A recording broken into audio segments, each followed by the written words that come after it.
উফ, বাপ রে বাপ, কি গরম পড়েছে রে বাবা। সূর্য এই সবে উঠলো, তার মধ্যেই চামড়া একেবারে পুড়ে ছাই হয়ে গেল গো। যাই, পুকুরে একটা ডুব দিয়ে আসি। হ্যাঁ, তাই যাও, তবে একটু তাড়াতাড়ি এসো। আমি কিন্তু তোমার জন্য ভাত বেড়ে বসে থাকতে পারবো না। হ্যাঁ,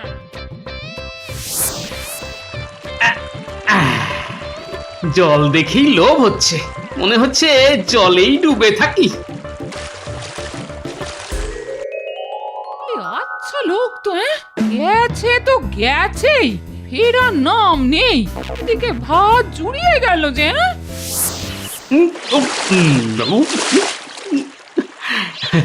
মনে হচ্ছে ডুবেই থাকি, আর উঠবো না। জলে ডুব দিয়ে কতক্ষণ থাকবে? দেখাচ্ছি মজা। হ্যাঁ, আচ্ছা আচ্ছা, আমাকে দেখেই জলে আবার ডুব না? দেখি দেখি লোকটা কতক্ষণ ডুবে থাকে, উঠতে তো হবে নাকি? এই এই আর একবার যদি ডুব দাও তো এই তোমার মাথায় ভাঙবো। সাধ করে কি বসে আছে গিন্নি? আহা, কি শান্তি। নাকে শিকনি নিয়ে হ্যাঁচো হ্যাঁচো করলে কিন্তু আমায় দেখো না, আমি বাবু তোমার সেবা করতে পারবো না। আরে না রে বাবা, কিছুই হবে না। আহা, শরীরটা একেবারে জুড়িয়ে গেল গো। আহ, কি শান্তি।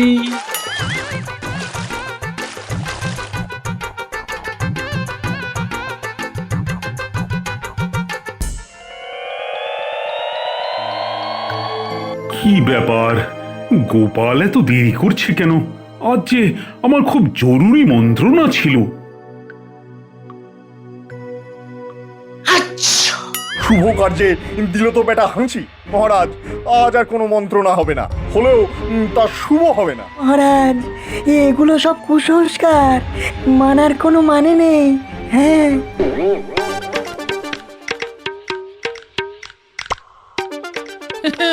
মুখেই মারিতং জগতং। আমার কিছু হবে না। কিবির কিবির, এখন নাক ভর্তি সর্দি নিয়ে সারাদিন হ্যাঁচো আর হ্যাঁচো। মরণ হচ্ছে আমার। ঘরের কাজ ফেলে এখন সর্দি সামলাও। এমনিতেই মানুষটার বয়স হয়ে গেছে, কঠিন অসুখ না বাঁধিয়ে বসে। হ্যাঁ, বিছানায় একবার পড়ে গেলে কে সেবা করবে? আমি পারবো না বাবা, সেবা করতে পারবো না। কিন্তু যদি ভালো মন্দ কিছু হয়ে যায়, ইস, কি আজে বাজে কথা ভাবছি। মানুষটা এত বোকা যে জলে ডুবে থাকার কি বিপদ তা জানেই না। কপাল কপাল, সবই আমার কপাল। বোকা লোকের সঙ্গে ঘর করার যে কি মরণ, সে শুধু আমি জানি।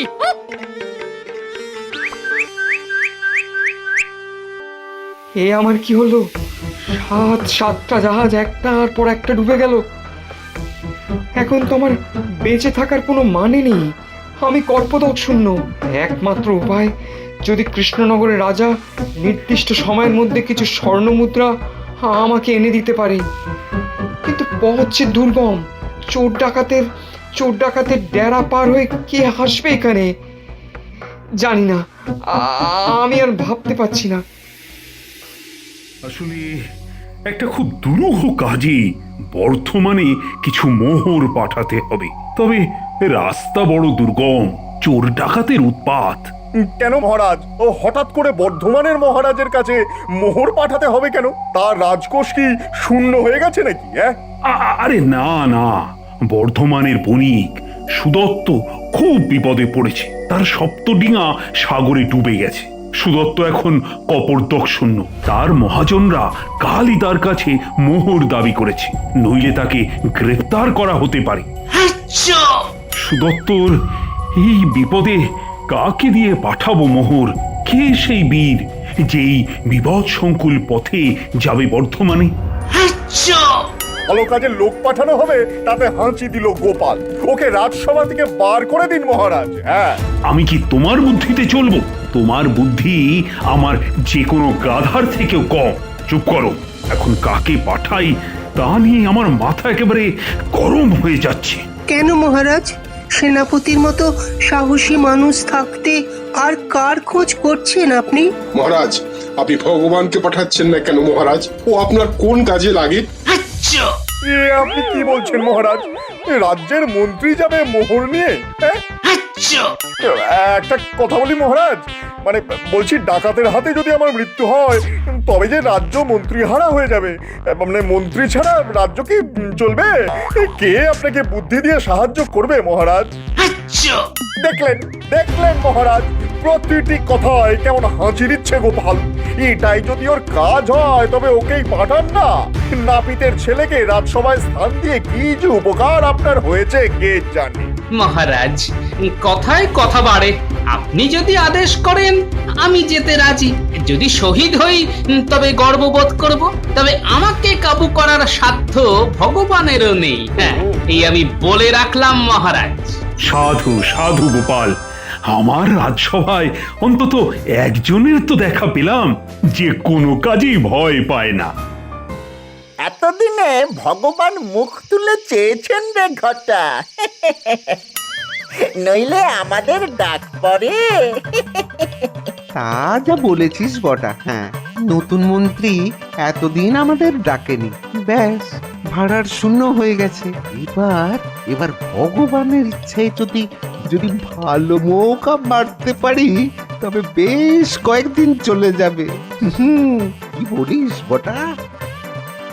তার বলতে রে ভাই।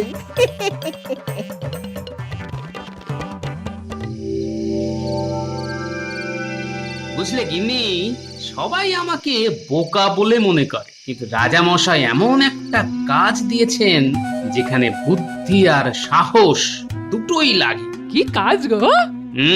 তা এখন বলা যাবে না গিন্নি, আগে ফিরে আসি তারপর বলবো। বাবা, আজ সকালে না হয় একটু বেশি কথা শুনিয়েছি। তা কি তোমার ভালোর জন্যই তো নাকি? সেই রাগ এখনো পুষে রেখেছো? আর কিছু বলবো না বাবা, যাও। আরে না না, তা হতে যাবে কেন? কি মুশকিল? তাহলে বলো কোথায় যাচ্ছ? হ্যাঁ, কি মুশকিল? আরে বাবা, বলা গেলে কি আর বলতাম না? বলবে না তো? ঠিক আছে, আমি কালী ভাইয়ের কাছে চলে যাচ্ছি। হ্যাঁ, আচ্ছা আচ্ছা আচ্ছা, বলছি শোনো। শোন, এবারের কাজ কিন্তু বেশ কঠিন। উতরে দিলে বকরা দুজনেই পাবি, তবে কাজটা একজনের। মনে হচ্ছে বটাকে দিয়েই কাজটা হবে। ওর চেহারাটা বেশ নরম নরম, তবে ছদ্মবেশ নিতে হবে। দাঁড়ি গোপ লাগিয়ে বণিক সাজতে হবে। ঘরের ওদিকে দেখ, বণিকের পোশাক রাখা আছে, বটার গায়ে হয়ে যাবে। সে তো না হয় হলো, কিন্তু কাজটা কি সেটা তো আগে বলবেন। বলছি আগে কাছে আয়, কানে কানে বলি। খুব গোপনে করতে হবে কিন্তু, বুঝলি?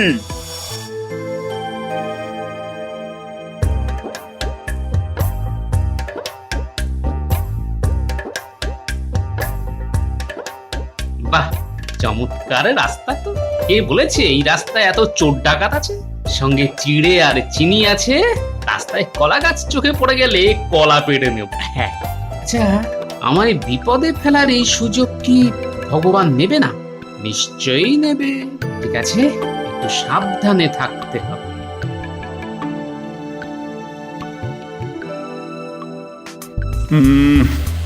গোপালের জন্য ভারী দুশ্চিন্তা হচ্ছে। চোর ডাকাতের হাত থেকে ওই রাস্তায় কেউ আজ অব্দি রেহাই পায়নি। তা গোপাল কি পারবে? পারবে না যে তা তো আপনি ভালো করেই জানেন মহারাজ। না পারলে কি হবে? বড় জোর সহস্র মোহর চুরি যাবে। এ তো মহারাজের কাছে সামান্য অর্থ। এ তুমি কি বলছো মন্ত্রী? গোপাল তোমার সহকর্মী, তার জন্য তোমার চিন্তা হচ্ছে না? চিন্তা কেন হবে? চিন্তা কেন হবে? ওকে তো আপনি জোর করে পাঠাননি। আরে গোপাল মোহরের লোভে নিজে থেকে যেতে রাজি হয়েছে। আমার তো সেখানেই চিন্তা, গোপাল ওই মোহর নিয়ে লোপাট না হয়ে যায়।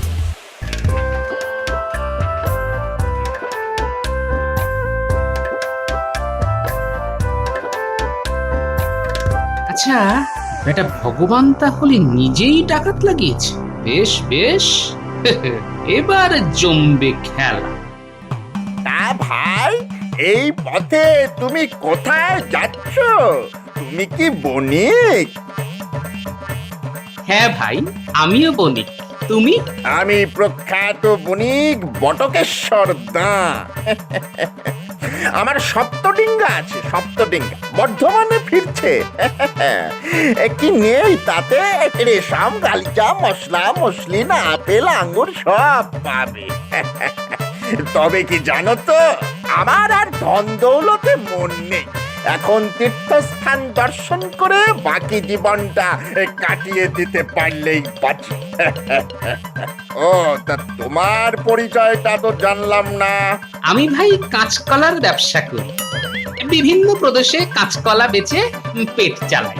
অদ্ভুত, তুমি কি বর্ধমান যাচ্ছ কাঁচকলা বেচতে? না না, কিনতে। আসার সময় যদি দেখা হয় তাহলে তোমায় অতি উত্তম স্বাদের কাঁচকলা খাওয়াবো। হ্যাঁ, তোমার তো যে কোনোদিন চাকরি চলে যেতে পারে, এখনো কিছুই কামাতে পারলে না। বলি, চাকরি চলে গেলে আমরা খাবো কি? তার কোনো ব্যবস্থা ভেবেছো কি? এত বোকা আমার ভেবো না কিনি। সব ব্যবস্থা হয়ে গেছে, আর দুদিন অপেক্ষা করো। এবার যা বুদ্ধি খাটিয়েছি না, তুমি রানীর মতো সারা গায়ে সোনার গয়না পরে পাঞ্চি ববে আর দাস দাসীদের আদেশ করবে। রাখো তোমার আদিক্ষেতা, সামান্য একটা নাম থেকে কবজা করতে পারলে না। তুমি আসলে একটা অতি নির্বোধ লোক। তুমি যাই বলো না কেন, আমার কত বুদ্ধি তা আমি জানি। ঠেস দিয়ে কথা না বলে এখন যা বলি তা করে ফেলো। জিনিসপত্র গুছিয়ে ফেলো, হাতে মাল এলেই রাজ্য ছেড়ে পালাতে হবে একেবারে অন্য রাজ্যে। মহারাজ আমাদের কোনো খোঁজই পাবে না। ভাই কাঁচকলা বণিক, তোমার খিদে পায় না? অন্ধকার তো ঘনিয়ে এলো, আমার কিন্তু খুব পেয়েছে। আমি কিন্তু দিনে কিছু খাই না, আজ তো খাবোই না। বড্ড ধকল গেছে, ঘুম পেয়ে গেছে গো। ঘুম পেলে ঘুমিয়ে পড়ো। সত্যি বড্ড ধকল গেছে আজ। দাঁড়াও, আমি তোমার বিছানা করে দিই। দেবে? তা দাও। তোমার কি দয়ার শরীর গো। তবে তুমি তোমার বিছানা না করে আমার বিছানা করলে সেটা আমার পক্ষে খুব অপমানজনক হবে। আগে তোমার বালিশ বিছানা পাতো, তারপর আমারটা পাতো ভাই। হ্যাঁ ঠিক আছে, আমি আমাদের দুজনের শোয়ার জায়গাটা করে দিচ্ছি।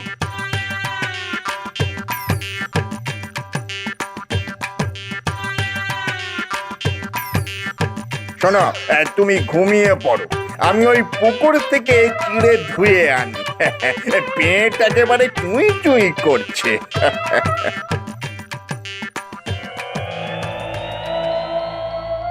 সেই কখন বেরিয়েছে গো লোকটা? বলে পেটে কিছু বললো কিনা জানা নেই। জঙ্গলের রাস্তায় যে একটু ফলমূল পেড়ে খাবে সে বুদ্ধিতেও তো কুলোবে না। সঙ্গে যে খাবার দিয়েছি তা খুলেও দেখবে কিনা কে জানে। আশেপাশের গ্রাম থেকে যে চারটি খাবার চেয়ে নেবে সে বুদ্ধিও তোর ঘটে নেই। কি করি? ও মা, হ্যাঁ তো ওই জঙ্গলে তো শুনেছি বাঘও আছে। হ্যাঁ, চোর ডাকাত তো ছেড়েই দিলাম। ওগো, তুমি ফিরে এসো, আর কখনো তোমাকে গাল বন্ধ করবো না গো। আমার কি হবে গো? আমি বিধবা হয়ে যাব নাকি গো?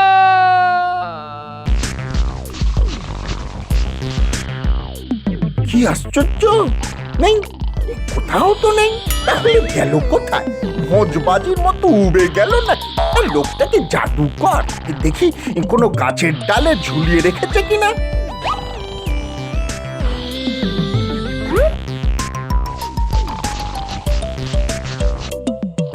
আমার এত কষ্ট সব চলে চলে গেল, ভগবানের কাছে মুখ দেখাবো কি করে?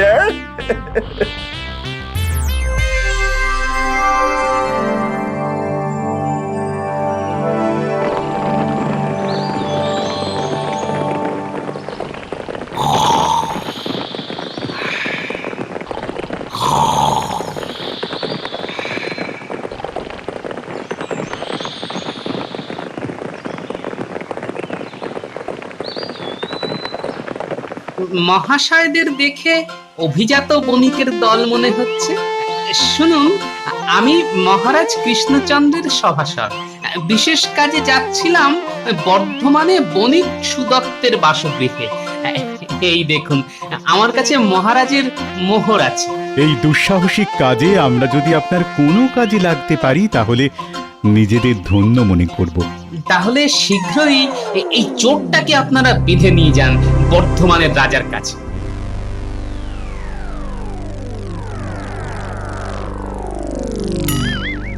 মহাশয়, আপনার ধনুরত্ন কিছু চুরি যায়নি তো? আমার কাছ থেকে চুরি করা ভগবানেরও অসাধ্য। ভাই গোপাল, তুমি কি জাদুকর? এত ধনরত্ন তুমি কোথায় লুকিয়ে রাখলে ভাই? না পেয়ে আমার খুব জানতে ইচ্ছে করছে। ওরে, তোর মতো নিপাট গর্ধব চোর হলে তাই হয়। আমি কিন্তু সহস্র মোহর তোর কাছেই রেখেছি।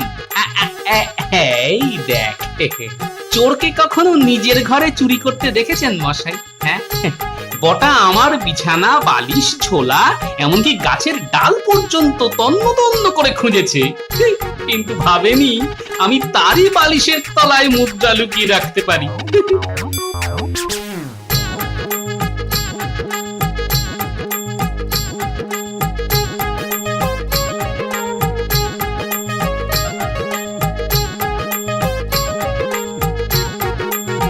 আপনার মতো বুদ্ধিমান সভাসদ পাওয়া মহারাজ কৃষ্ণচন্দ্রের সৌভাগ্য। তাকে আমার সশ্রদ্ধ প্রণাম জানাবেন। আপনি সত্যি বুদ্ধির জাদুকরই বটে। এই চোরটাকে আগে ধরে নিয়ে যান, 70 কারাগারে নিক্ষেপ করুন। আপনাদের অশেষ ধন্যবাদ। যাত্রা শুভ হোক। আমি চললাম আমার কাজে।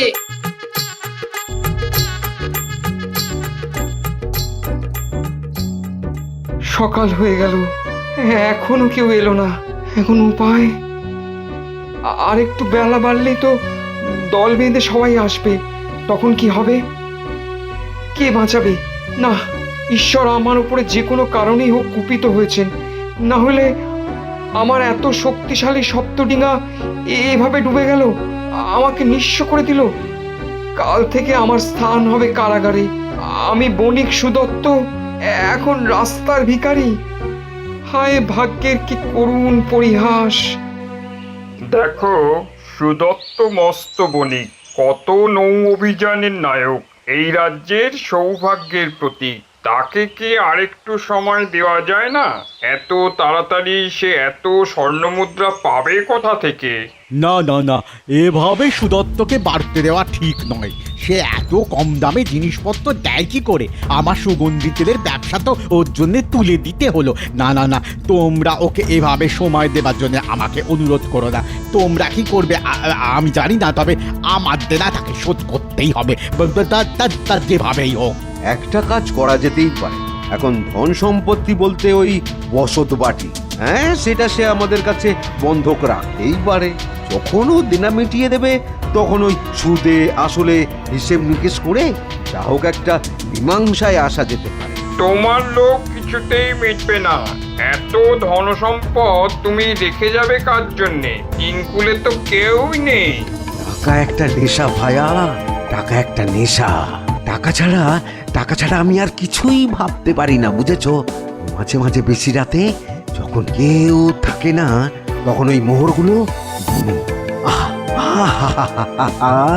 তার যে কি আনন্দ তা তোমাদের আমি বোঝাতে পারবো না, বুঝেছো?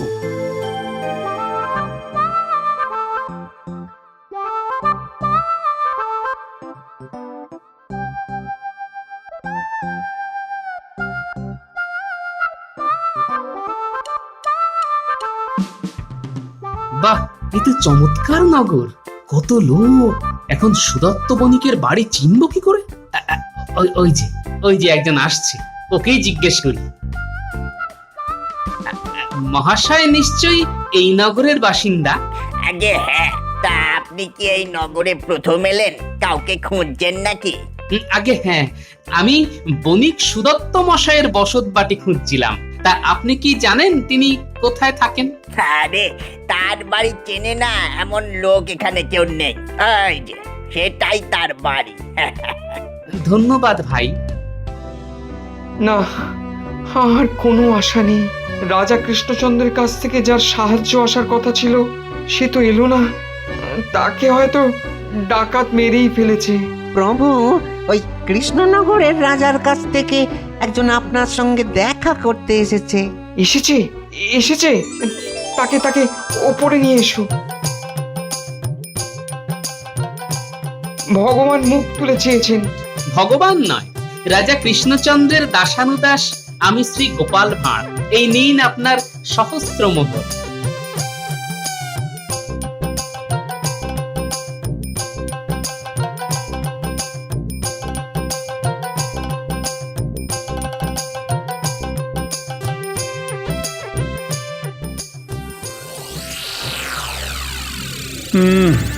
গোপালের গোপালের তো এতক্ষণে চলে আসার কথা না।